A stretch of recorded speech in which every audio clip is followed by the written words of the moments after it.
Predstavte si svet, kde každá značka bojuje o vašu pozornosť.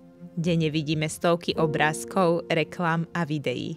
V tomto preplnenom priestore dokáže vizuálny obsah zohrať zásadnú úlohu. Obrázky a videá nielen zachytávajú emócie, ale vypovedajú príbehy, ktoré slová nedokážu sprostredkovať.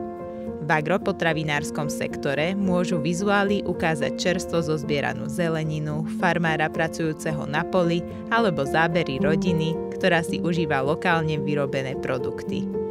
Tieto vizuály nesú viac než len estetiku. Nesú odkaz o kvalite, autenticite a hodnotách značky. Pre malých podnikateľov je vizuálna stratégia kľúčová. Pomáha im konkurovať veľkým hráčom, preniknúť do komunít a osloviť aj medzinárodné publikum. Stačí jednoduchý záber farmára, ktorý s láskou prezerá svoje plodiny a zrazu divák nevníma len produkt, ale celý príbeh. Keď pridáme sociálne siete, kde tento obsah môže byť zdieľaný a šírený medzi tisícky ľudí, zrazu má aj malá rodinná farma veľký dosah.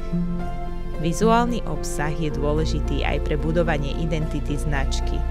Predstavte si, že na každom obrázku alebo videu sú konzistentné farby, jednoduché prírodné motívy a jasne komunikované posolstvo.